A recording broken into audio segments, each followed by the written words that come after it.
Assalamualaikum warahmatullahi wabarakatuh. Perkenalkan, kami dari kelompok 3A S1 Informatika. Di sini kami akan menjelaskan tentang algoritma kriptografi modern. Sebelum itu, izinkan kami perkenalkan diri terlebih dahulu. Dengan saya sendiri, Nada Najila dengan NIM 22105111020. Perkenalkan, nama saya Mutia Hanum dengan NIM 2210511101. Kenalkan, saya Talita Lutfi Indrianti dengan NIM 22105111026. Dan saya Angelika Satrisadi dengan NIM 2210511024. Saya Vina Alfianda dengan NIM 2210511017. Definisi dari operasi XOR atau exclusive OR adalah suatu komponen dalam logika digital yang digunakan untuk memproses data berdasarkan aturan-aturan logika biner. Gerbang XOR adalah salah satu dari beberapa gerbang logika dasar yang digunakan dalam sirkuit digital. Gerbang ini diimplementasikan menggunakan transistor untuk bertindak sebagai saklar elektronik yang mengubah masukan menjadi keluaran berdasarkan prinsip-prinsip logika Boolean. Gerbang XOR memiliki 2 input dan 1 output. Ini beroperasi sesuai dengan aturan, yaitu jika kedua input memiliki nilai yang sama, baik keduanya adalah 0 atau keduanya adalah 1, yaitu inputannya, maka hasil keluaran atau outputnya adalah 0. Dan jika kedua input berbeda, yang salah satu input bernilai 0 dan yang salah satu inputnya bernilai 1, maka keluaran atau outputnya adalah 1. Nah, di sini terdapat tabel kebenaran dan simbol gerbangnya.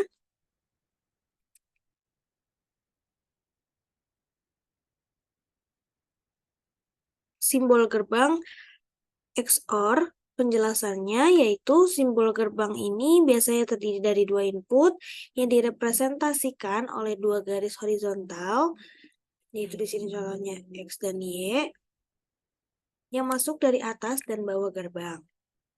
Output dari gerbang XOR ini merupakan hasil dari operasi XOR antara 2 input keluar dari sisi kanan gerbang, yaitu Z. Simbol ini menunjukkan bahwa gerbang XOR menghasilkan output yang benar, jika jumlah input yang benar adalah ganjil. Dengan kata lain, jika jumlah input yang benar adalah 1, maka output adalah benar. Dan jika jumlah input yang benar adalah 2 atau 0 atau inputan yang sama, maka output adalah salah. Lalu penjelasan tabel kebenaran gerbang XOR, yaitu inputan X-nya 0 dan inputan Y-nya 0, maka outputnya adalah 0. Lalu jika inputan 0 dan 1, maka outputnya 1. Dan jika inputannya 1 dan 0, keluarannya outputnya adalah 1. Dan jika keduanya sama-sama 1, maka outputnya adalah 0. Lanjut pada implementasi XOR dalam kriptografi. Yang pertama ada one-time pad, yang kedua algoritma enkripsi, yang ketiga integritas data, dan yang keempat stream cheaper. One-time pad ini XOR digunakan untuk menggabungkan pesan dengan kunci rahasia untuk membuat suatu ciphertext. Implementasi ini mengharuskan untuk memiliki kunci yang acak dari pesan yang akan dienkripsi. Lalu algoritma enkripsi, implementasinya seperti sandi Vernam dan sandi aliran. Lalu integritas data, gerbang XOR implementasiannya digunakan dalam kode autentikasi pesan untuk memastikan integritas data dan memverifikasi bahwa pesan belum rusak. Semisalnya kita mendaftarkan data pribadi dalam suatu perbelanjaan online ataupun aplikasi baru yang datanya belum pernah digunakan sebelumnya. Lalu yang terakhir yaitu stream cheaper. XOR digunakan dalam algoritma ini dengan setiap bit dari pesan yang dienkripsi satu persatu dengan bit dari aliran yang dihasilkan oleh generator. Lalu implementasi XOR dalam enkripsi dan deskripsi. Dalam enkripsi, pesan asli atau plain text dienkripsi dengan meng-XOR-kan setiap bit atau byte pesan dengan bit atau byte yang sesuai dari kunci enkripsi. Hasilnya adalah ciphertext yang merupakan representasi terenkripsinya dari pesan asli. Lalu deskripsi, proses deskripsi menggunakan XOR yang sama dengan kunci yang digunakan dalam enkripsi. Ketika ciphertext di XOR-kan kembali dengan kunci yang sama, maka pesan yang aslinya dapat dipulihkan. Algoritma enkripsi menggunakan XOR dengan meng-XOR-kan plain text atau disimbolkan dengan P dengan kunci dengan simbol K menghasilkan ciphertext C. Lalu algoritma deskripsi menggunakan XOR dengan meng-XOR-kan ciphertext dengan simbol C juga dengan kunci dengan simbol K menghasilkan plain text P.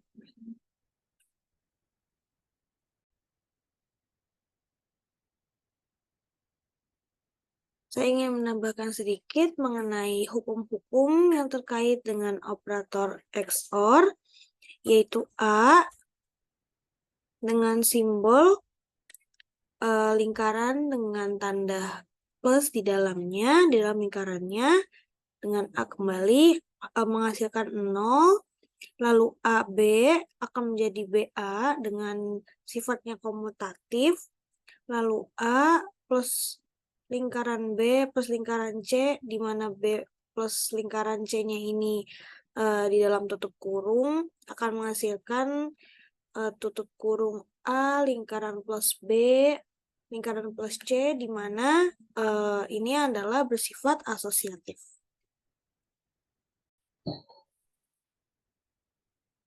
Nah, materi selanjutnya yaitu tentang generator keystring. Keystring adalah deretan bit, acak atau rangkaian digit, terus the random yang memanjang sepanjang teks biasa untuk menginskripsi setiap karakter secara unik berdasarkan digit yang sesuai di keystring. Keystring dihasilkan oleh screen chipper dan dibangkitkan oleh pembangkit keystring generator. Sedangkan screen chipper adalah jenis algoritma yang menginskripsi data dengan menghasilkan aliran bit acak yang berkelanjutan yang disebut keystring dan menggabungkannya dengan teks biasa menggunakan operasi bitwise seperti XOR. Keystring yang sama digunakan untuk mendeskripsi data dengan membalikan operasi. Keystring harus benar-benar acak atau pseudo acak agar sulit bagi penyerang untuk menebak pola yang mendasarinya dan mendeskripsi pesan dengan benar. Selanjutnya, terdapat pentingnya keystring dalam algoritma stream chipper. Keystring sangat penting dalam algoritma stream chipper karena berperan sebagai kunci untuk menginskripsi dan mendeskripsi pesan. Berikut beberapa alasan mengapa keystring penting dalam algoritma stream chipper. Yang pertama adalah tentang keamanan. Keystring yang kuat dan acak adalah kunci utama dalam menjaga keamanan pesan. Keystring yang dapat diprediksi atau ditebak dapat menyebabkan kerentanan terhadap serangan. Yang kedua, tentang enkripsi dan deskripsi. Keystring digunakan untuk menggabungkan dengan pesan teks biasa, plain text, menggunakan operasi bitwise seperti XOR untuk menghasilkan pesan sandi ciphertext dan juga digabungkan dalam proses deskripsi untuk mengembalikan pesan sandi menjadi plain text. Alasan yang ketiga yaitu tentang penggunaan kunci. Keystring biasanya dihasilkan dari kunci yang digunakan dalam algoritma screen chipper dan dengan kata lain kunci adalah input utama untuk menghasilkan keystring. Kunci ini harus dijaga kerahasiaannya dengan benar. Yang keempat, perpanjangan kunci. Screen chipper dapat menghasilkan keystring dalam jumlah yang diperlukan seiring waktu untuk memungkinkan enkripsi dan deskripsi data dalam aliran streaming data tanpa harus menghasilkan keystring sebelumnya. Dan yang terakhir, kombinasi dengan plain text. Keystream harus cocok dengan panjang pesan teks biasa, plain text, dan ditetapkan dalam urutan yang benar. Ini memastikan bahwa setiap bit pesan teks biasa dienkripsi dengan bit keystream yang sesuai yang memungkinkan proses enskripsi dan deskripsi yang benar. Keystream adalah komponen kunci yang sangat penting dalam algoritma stream shifter dan kekuatan keacakan dan pengelolaannya yang baik sangat penting untuk menjaga keamanan sistem kriptografi. Di sini terdapat contoh generator keystream seperti LFSR, yaitu Linear Feedback Shift Register. Adalah salah satu contoh generator keystream yang digunakan dalam algoritma stream shifter. LFSR adalah algoritma yang digunakan untuk menghasilkan urutan bit yang acak, yang sering disebut sebagai keystream. Keystream ini berguna dalam berbagai aplikasi kriptografi seperti enkripsi dan penghasil angka acak. Nah, masuk kepada materi tentang LFSR dan struktur dasarnya. LFSR adalah sebuah jenis register bergeser yang digunakan dalam teori kode, pengacakan, dan aplikasi lainnya. Memiliki struktur data yang terdiri dari sejumlah bit yang diatur dalam bentuk rantai shift register dengan koneksi yang ditentukan oleh polinomial bendera rendah. Struktur dari LFSR sebagai berikut. Register bit. LFSR memiliki sejumlah register bit, biasanya disebut dengan n bit. Jumlah bit ini menentukan sepanjang siklus maksimal LFSR. Yang kedua, Gaussian. LFSR bekerja dalam bidang Gauss yang biasanya merupakan bidang Gauss dengan n pangkat 2 elemen yang artinya setiap bit di register hanya dapat mengambil nilai 0 atau 1. Struktur yang ketiga adalah koneksi kembali. Koneksi kembali dalam LFSR didefinisikan oleh polinomial berderet rendah yang menentukan bagaimana bit-bit dalam register akan dikombinasikan.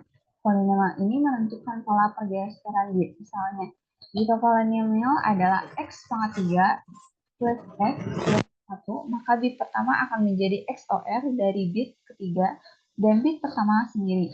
Bit kedua akan menjadi bit pertama dan bit ketiga akan menjadi bit kedua.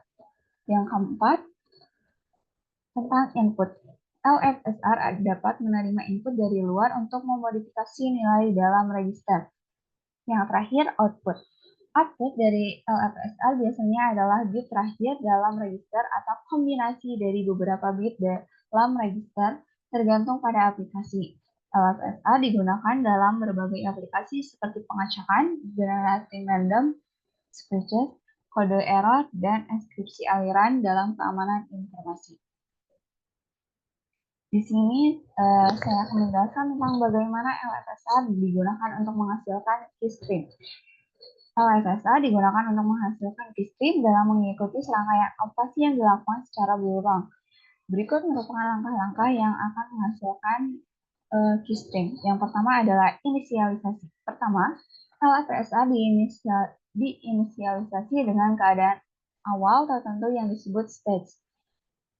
Stage awal ini adalah urutan bit di dalam register saat proses dimulai. Inisialisasi ini sangat penting karena akan mempengaruhi keystream yang dihasilkan.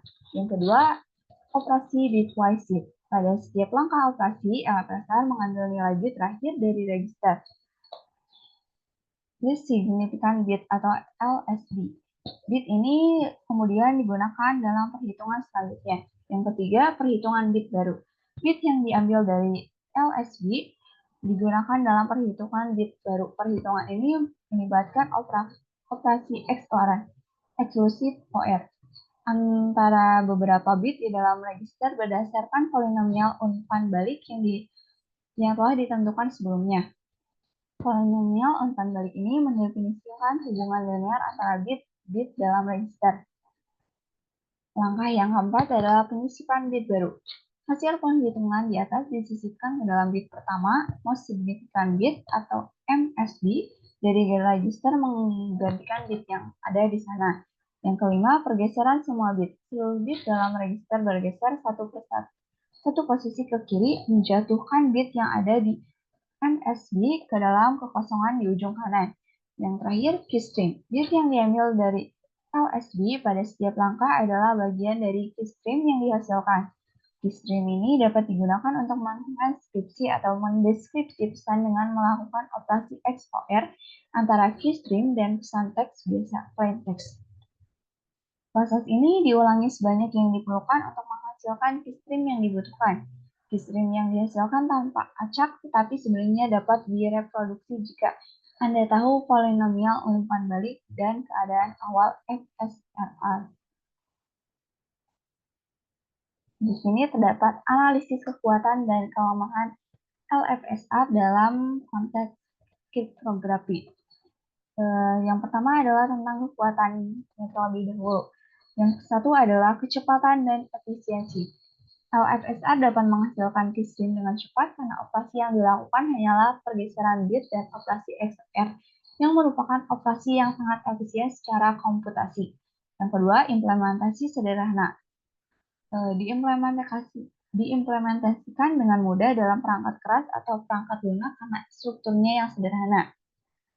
Yang ketiga adalah panjang keystream.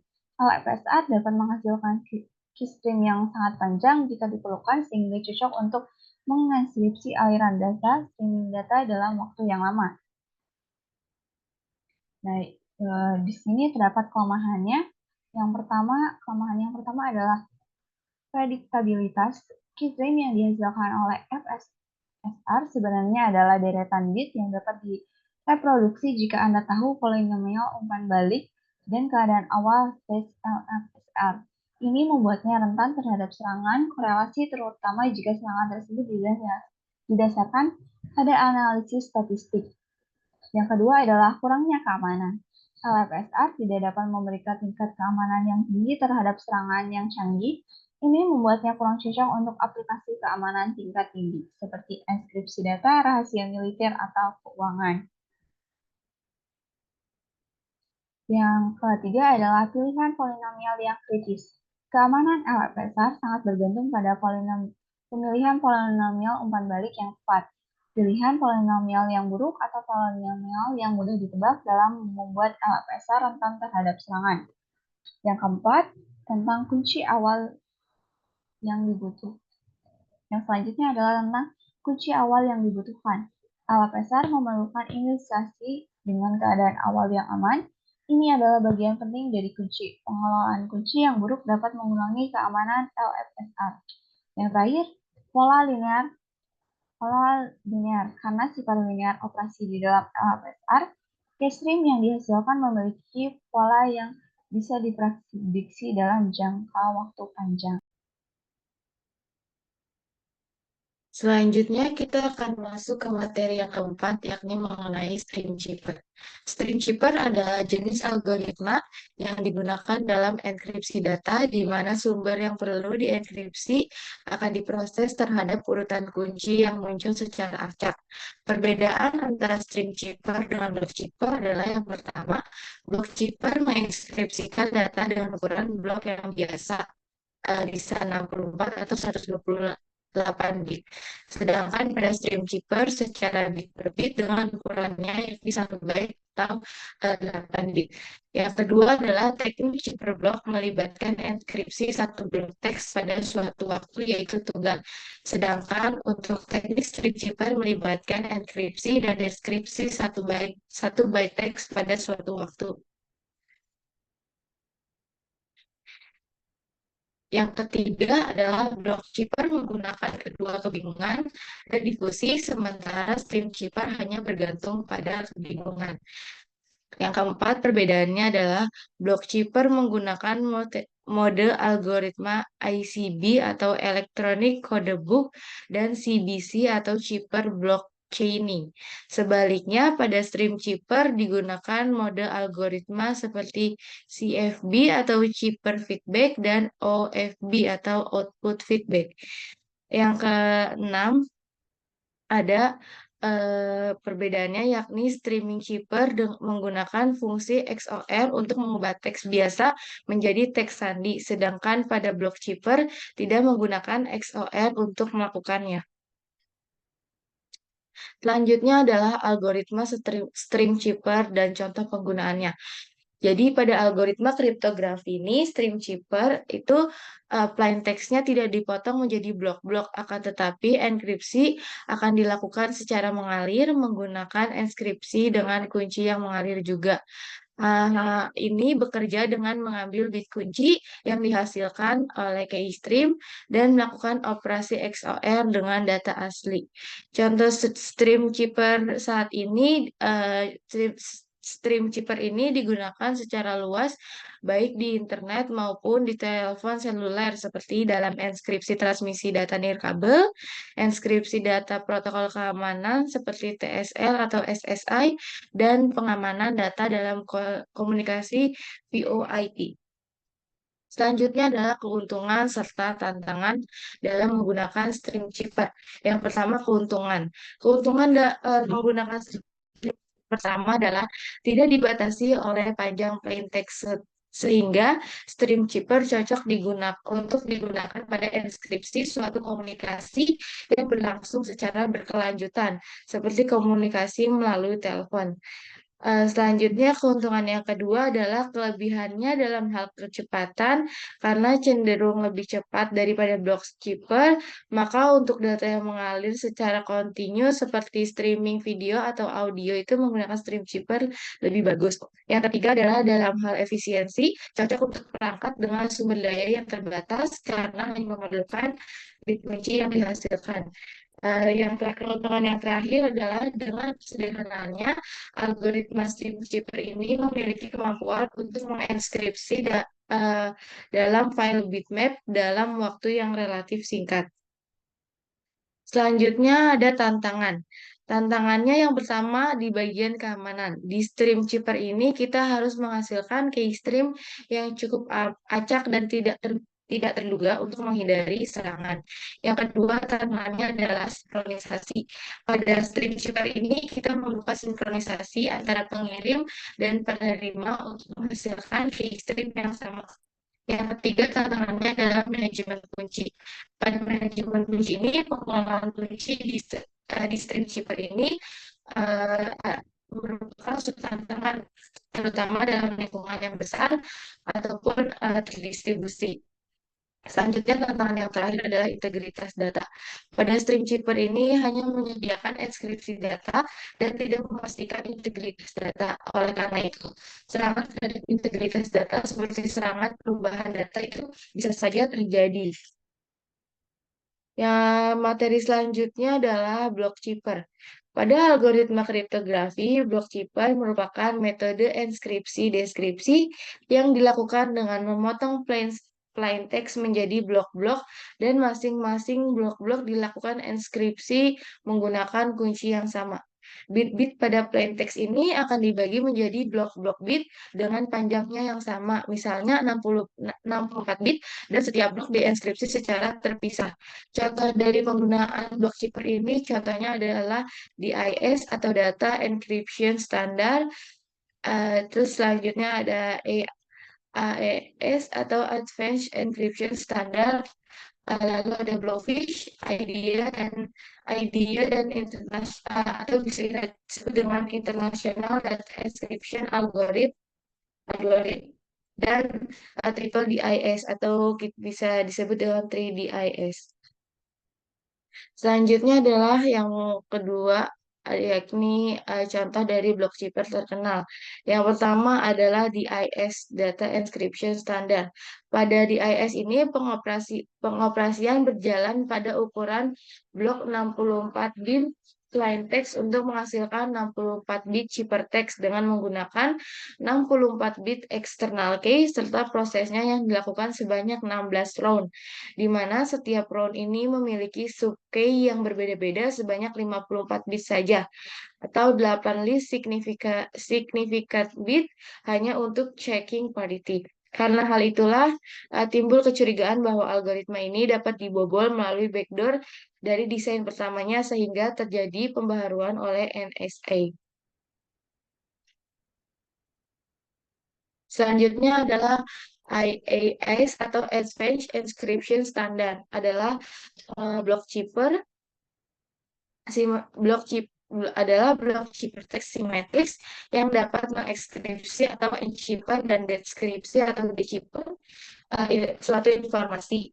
Algoritma IaaS ini menggunakan kunci kriptografi yakni 128, 192, dan 256 bits untuk menenkrip dan dekrypt data pada blok 128 bits. IaaS ini merupakan algoritma block chipper dengan menggunakan sistem permutasi dan substitusi atau bisa disebut dengan P-box dan S-box, bukan dengan menggunakan jaringan Feistel sebagaimana block chipper pada umumnya. IaaS ini dibangun dengan maksud untuk mengamankan pemerintah di berbagai bidang. Salah satu contoh penggunaan IaaS ini adalah penggunaan kompresi 7-zip dan WinZip.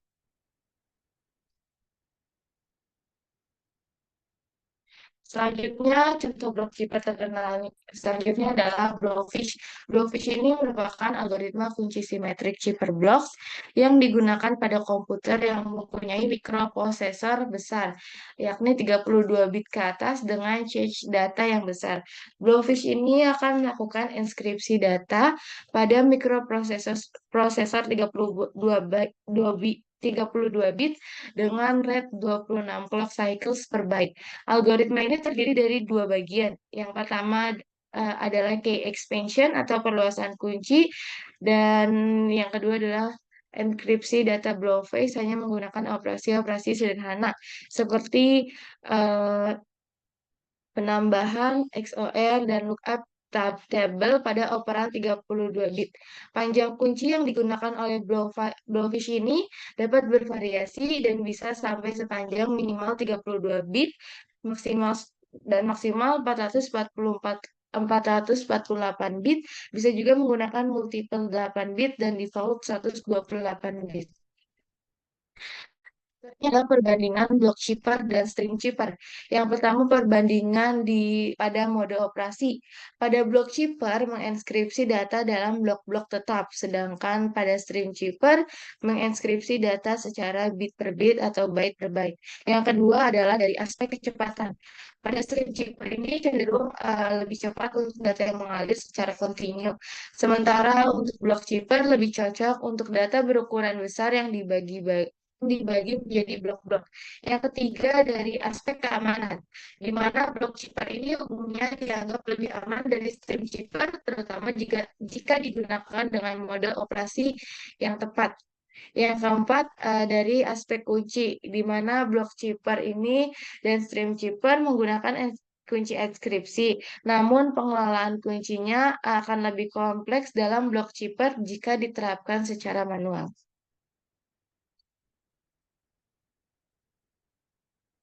Bahas tentang enskripsi dan deskripsi dalam blok chipper.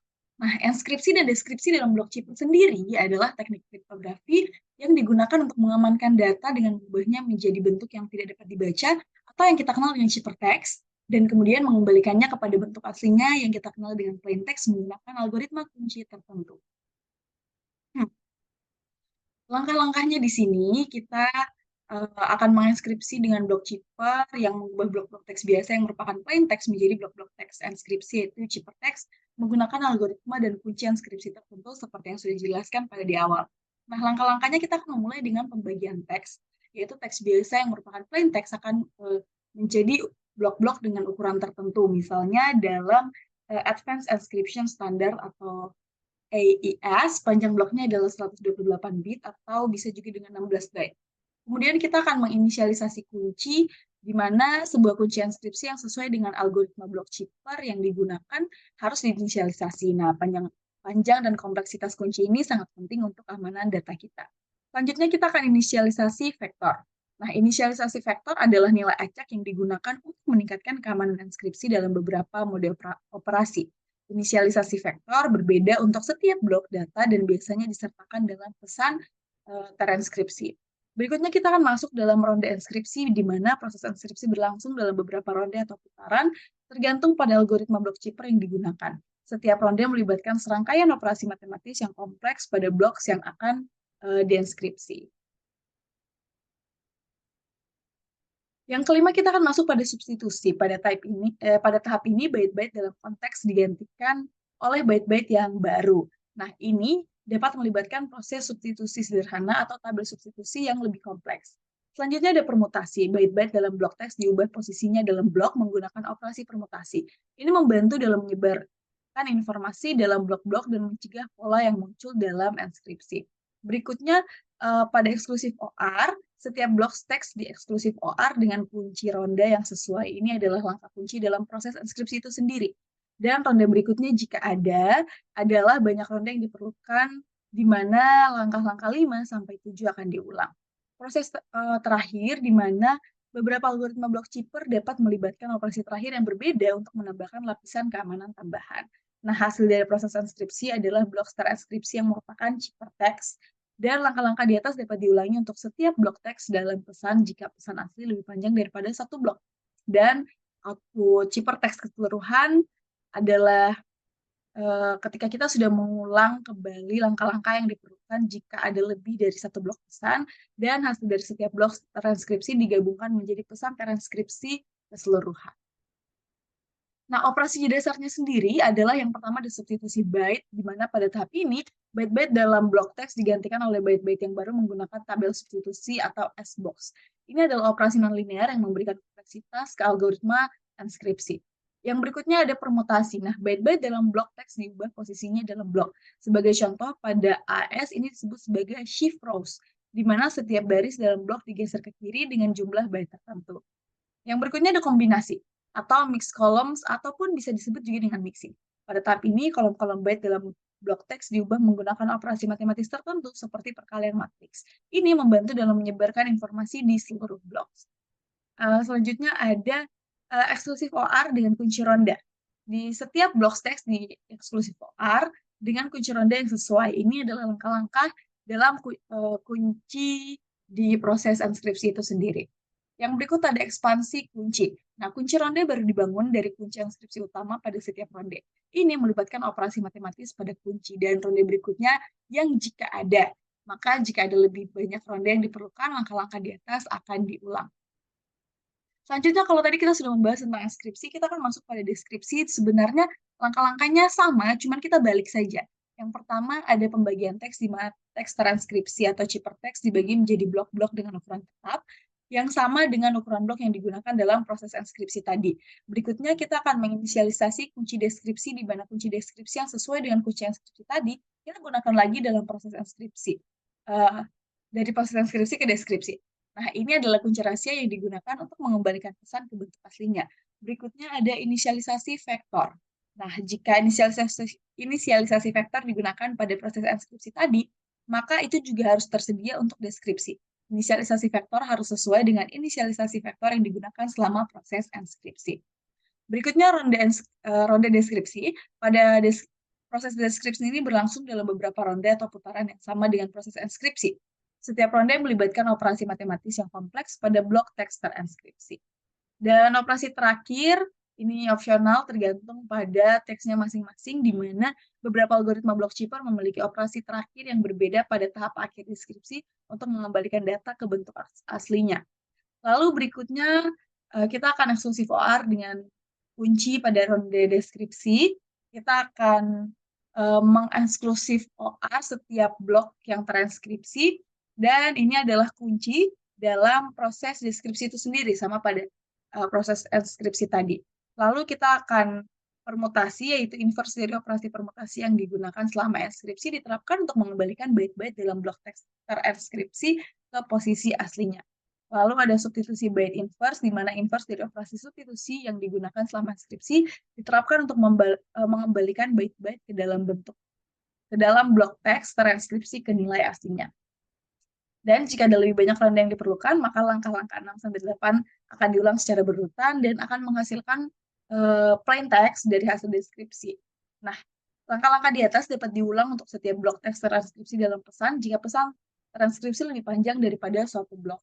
Dan ketika semua hasilnya sudah ada, maka kita akan mendapat sebuah output plain text keseluruhan ketika semua pesan transkripsi telah dibuka menjadi deskripsi dan digabungkan secara keseluruhan.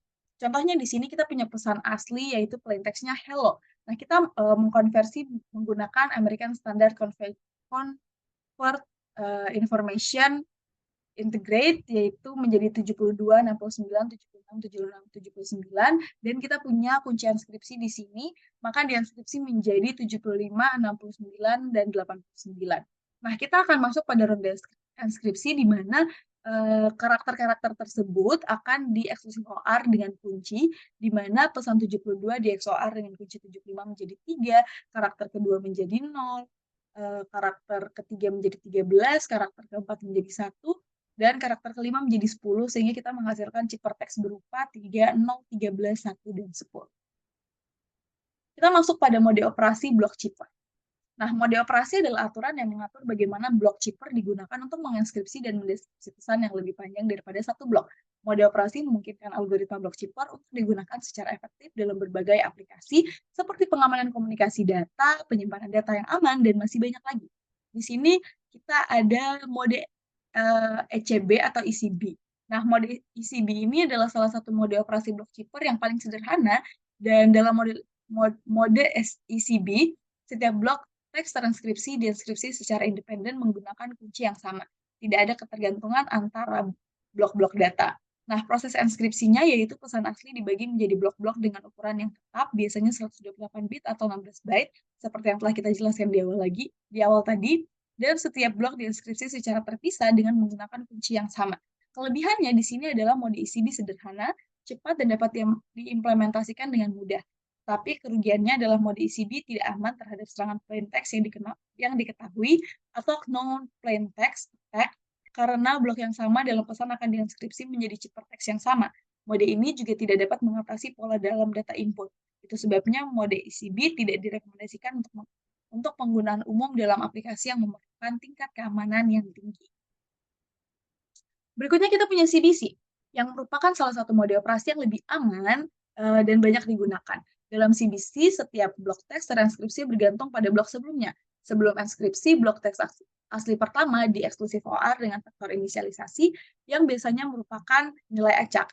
Nah, blok teks asli selanjutnya di exclusive OR dengan ciphertext dari blok teks sebelumnya sebelum dienskripsi, di mana proses enskripsinya merupakan pesan asli dibagi menjadi blok-blok dengan ukuran yang tetap. Lalu blok pertama akan di exclusive OR dengan IV ini, kemudian dienskripsi. Nah, hasil dari enskripsi pertama di exclusive OR dengan blok kedua pesan asli sebelum dienskripsi. Proses ini akan berlanjut hingga seluruh blok teks terenskripsi selesai. Nah, kelebihannya mode CBC dapat mengatasi pola dalam data input, tahan terhadap serangan plain text yang diketahui, dan umumnya lebih aman daripada yang sebelumnya yaitu ECB. Sedangkan kerugiannya sendiri, mode CBC tidak dapat dienskripsi secara paralel atau enskripsi blok ke N, bergantung pada hasil enskripsi blok ke N1, sehingga mungkin kurang efisien dalam beberapa situasi. Kita lanjut ke OFB, di mana OFB ini mengubah algoritma block chipper menjadi stream chipper. OFB menghasilkan key stream dari hasil enskripsi suatu nilai awal, yaitu inisialisasi vektor dengan algoritma block chipper. Nah, key stream ini kemudian akan di-exclusive OR dengan blok teks asli untuk menghasilkan ciphertext, di mana proses enskripsinya inisialisasi vektor di enskripsi dengan algoritma block chipper menghasilkan key stream. Lalu keystream di exclusive OR dengan blok teks asli untuk menghasilkan ciphertext. Proses ini akan berlanjut sehingga setiap blok teks terenskripsi. Kelebihannya di sini, mode OFB dapat dienskripsi secara paralel, tidak bergantung pada blok sebelumnya, dan cocok untuk aplikasi yang memerlukan pengiriman data dalam format stream, misalnya video atau video streaming. Nah, kerugiannya mode OFB tidak tahan terhadap serangan ciphertext yang diketahui, yang membuatnya kurang cocok untuk penggunaan dalam aplikasi yang memerlukan keamanan tingkat tinggi. Nah, mode operasi dalam kriptografi block chipper memungkinkan enskripsi data yang lebih panjang daripada ukuran blok yang digunakan oleh algoritma block chipper itu sendiri. Mode operasi menciptakan mekanisme untuk menggabungkan blok-blok teks terenskripsi dan proses yang lebih panjang menjadi blok-blok tersebut. Berikut adalah cara mode operasi memungkinkan enskripsi data yang lebih panjang. Yang pertama, pembagian pesan, seperti yang telah kita jelaskan pada kesempatan-kesempatan sebelumnya, di mana ukuran bloknya adalah 128 bit atau 16 byte. Lalu diinisialisasi, di mana mode operasi biasanya memerlukan inisialisasi seperti vektor inisialisasi atau nilai awal counter, yang digunakan sebagai input pertama dalam proses enskripsi. Nah, inisialisasi vektor atau counter ini akan memastikan bahwa tiap pesan transkripsi yang dihasilkan berbeda, bahkan jika pesan asli sama. Lalu masuk pada enskripsi blok demi blok, di mana model operasi menginskripsi blok-blok pesan atau satu persatu dengan menggunakan algoritma blok chipper yang sama. Proses ini dilakukan secara berurutan dan hasil dari setiap blok teks transkripsi disimpan sementara. Lalu ada komunikasi antar blok, di mana mode operasi memungkinkan komunikasi antar blok-blok transkripsi. Ini biasanya melibatkan proses matematika seperti eksklusif OR yang digunakan untuk menggabungkan hasil transkripsi satu blok dengan blok berikutnya. Hasil dari operasi ini menjadi input untuk blok yang berikutnya. Kemudian ada iterasi di mana proses transkripsi dilanjutkan hingga semua blok pesan transkripsi dan menghasilkan sebuah chipper text di mana blok-blok transkripsi yang saat digabungkan membentuk pesan transkripsi secara keseluruhan. Dengan cara ini, mode operasi memungkinkan penggunaan algoritma blok chipper untuk menginskripsi pesan yang lebih panjang daripada satu blok. Penggabungan blok-blok transkripsi digunakan menggunakan operasi yang sesuai, misalnya eksklusif OR atau operasi permutasi yang memungkinkan pesan transkripsi memiliki hubungan yang bermakna dengan pesan. Selanjutnya ada Advanced Encryption Standard atau AES. Advanced Encryption Standard adalah chipper blok simetris yang dipilih oleh pemerintah Amerika Serikat untuk melindungi informasi-informasi yang bersifat rahasia. AES ini diterapkan dalam perangkat lunak dan keras di seluruh dunia untuk mengenkripsi data sensitif yang berguna untuk menjaga keamanan cyber, komputer pemerintah, dan perlindungan data elektronik. Standar ini itu terdiri dari 3 penyandian blok, yaitu AES 128, 192, dan 256. Sejarah dari AES. Pada tahun 1997, NIST of US mengeluarkan AES untuk menggantikan DES. Lalu setahun kemudian, NIST ini menerima 15 proposal dari AES dan terseleksilah 5 algoritma. 2 tahun kemudian, NIST mengumumkan bahwa Regional terpilih sebagai standar AES. Lalu setahun kemudian, pada Februari 2001, NIST mengirimkan draft kepada FIPS untuk standar AES. Lalu di November 2001, NIST mengumumkan produk akhir dari AES. Strukturnya ada subbyte. Ini tuh adalah proses substitusi byte yang menjalankan setiap byte melalui fungsi yang berbeda untuk buat value yang baru. Yang kedua ada shift rows. Itu adalah proses yang melakukan pergeseran pada setiap elemen blok atau tabel yang dilakukan per barisnya. Yang ketiga ada add round key, yaitu pada dasarnya ini adalah mengkombinasikan chipper text yang sudah ada dengan chipper key dengan hubungan XOR. Yang terakhir ada mix column, yaitu adalah melakukan operasi matriks pada kolom-kolom dalam blok data. Ini tuh membantu dalam menyebarluaskan informasi di seluruh blok. Langkah-langkah AES. Pertama, inisialisasikan round, yaitu tahapan add round key, yang akan melakukan XOR antara state awal dari data plain text dengan chipper key. Selanjutnya, round sebanyak NR-1 kali. Dalam sekali round itu nanti ada beberapa proses seperti yang pertama ada subbyte, itu untuk mensubstitusi byte dengan menggunakan tabel substitusi. Lalu habis itu ada shift rows, pergeseran baris-baris array state secara wrapping. Selanjutnya mix column, mengacak data di masing-masing kolom array state, dan add round key, itu melakukan XOR antara state sekarang dengan round key. Terakhir ada final round. Di dalam final round ini ada proses subbyte, shift row, dan juga add round key. Keamanan dan penerapan AES. Keamanan itu kekuatan enkripsi, struktur data yang kuat, analisis keamanan yang mendalam, pemilihan sebagai standar pemerintah, dan penerapan yang benar. Untuk penerapannya, ada pengamanan komunikasi, penyimpanan data, keamanan pesan, keamanan software dan hardware, serta keamanan server. Selanjutnya ada Data Encryption Standard atau DES. DES adalah sebuah algoritma kunci simetris yang mengenkripsi data dalam blok berukuran masing-masing 64 bit yang akan mengembalikan chipper text dengan ukuran yang sama. Algoritma dan key yang sama digunakan untuk mengenkripsi dan dekripsi, tetapi dengan perbedaan kecil, yaitu key length-nya ini cuma 56 bit. Algoritma DES ini dikembangkan di IBM di bawah kepemimpinan W.L. Tuchman pada tahun 1972. Algoritma ini didasarkan pada algoritma Lucifer yang dibuat oleh Horst Feistel. Algoritma ini telah disetujui oleh National Bureau of Standards (NBS) setelah penilaian kekuatannya oleh National Security Agency (NSA) of United States. Rangkaian enkripsi. Pertama, inisialisasi. DS membagi pesan yang akan dienkripsi menjadi blok-blok yang punya ukuran 64 bit. Lalu initial permutation atau IP. Pesan akan melewati permutasi awal yang melibatkan pertukaran dan permutasi bit dalam blok 64 bit sesuai dengan tabel tertentu. Selanjutnya ada 16 ronde yang terdiri dari ekspansi, XOR with subkey, substitusi, permutation, XOR dengan yang sebelumnya. Lalu ada pertukaran blok kiri dan kanan, lalu permutasi akhir, dan yang paling terakhir itu adalah hasil enkripsi.